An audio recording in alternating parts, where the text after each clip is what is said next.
Hi everyone. Many people have asked on the differences between the CAPM and the PMP certifications, the Certified Associate in Project Management from PMI and the Project Management Professional from PMI. Both of them have their place and both of them can be very valuable. We're going to go through 4 things: which certification and under what circumstances should you go for it, the requirements you need to apply for each one, the differences in the exams and what you need to prepare for, and what you should study in order to pass the exam for each of these, the CAPM and the PMP. Let's get right into it. The first one is, which certification should you go for in this current moment? The CAPM is great if you're looking to change careers or to start a new career in project management, because you don't need the project management experience in order to apply for this exam.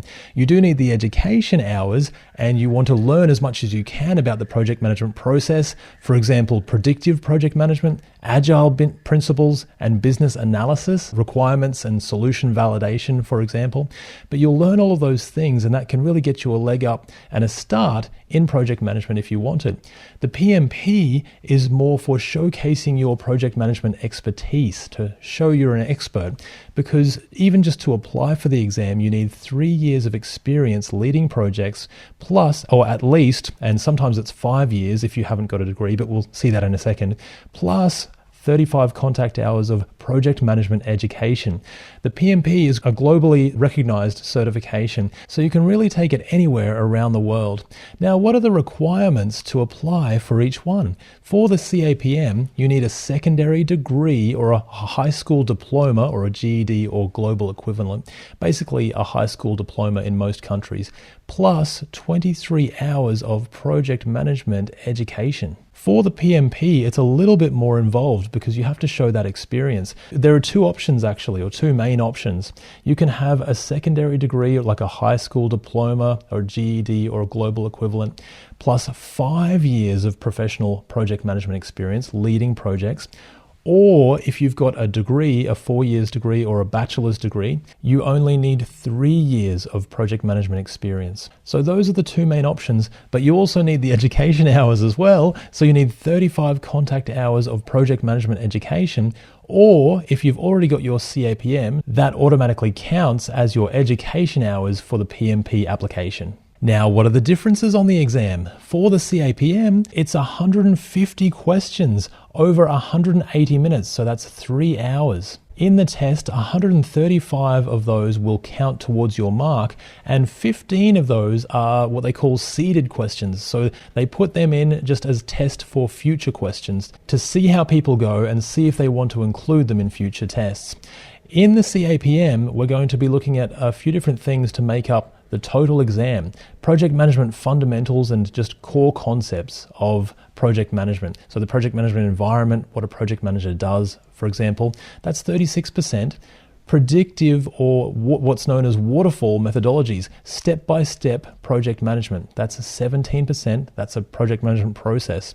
Agile frameworks and methodologies, this is where we're gathering lots of feedback from our customers, and agile methodologies will account for 20% on the exam. And then business analysis frameworks, this is where we're gathering requirements from our customers and matching that up to the scope that we're going to be delivering, and then validating that scope with the customer to make sure it was what they wanted after all. And that's 27% to make up the total of 100%. For the PMP, on the other hand, it's going to have 180 questions over 230 minutes, between 3 and 4 hours. And there are 175 scored questions and just 5 seeded questions on this one. So 175 will count towards your overall mark. And for the PMP, we need people and soft skills and leadership information, that's 42%. The project management process, which includes agile and predictive methodologies, that accounts for 50%, and we need to know that really, really well. And then the business environment, so delivering value, making sure that we're measuring the business value that we're delivering, making sure we've got the right governance in place, and that accounts for 8%, for a total of 100% for our PMP exam. So the last one is, what should you study if you're applying for either of these 2?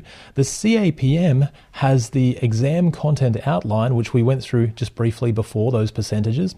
So definitely check out the exam content outline. Then look at the project management body of knowledge 7th edition, or the Guide to the Project Management Body of Knowledge from PMI. Definitely look at the Process Groups Practice Guide from PMI, the Agile Practice Guide from PMI. For the PMP, you're going to want to study all of those things as well as a few extras that they've added just as recommended reading. For me personally, I find that a lot of this is synthesized and is covered in the PMBOK 7th edition and the Agile Practice Guide and the Process Groups Practice Guide. So these, and then add to that the PMP exam content outline, showing you exactly what will be outlined on the exam. Wonderful thing to go through. So those are the main ones, and most of that is synthesized into these wonderful books from PMI. And so that is the CAPM versus the PMP certifications and exams. I truly believe that you can get either of these certifications if you really want to. And I know that this skill is so valuable in the marketplace, delivering value and delivering change. It's never going to go away. So it's definitely a skill that I recommend and that will help you in your career. I'll see you in the next video. Bye for now.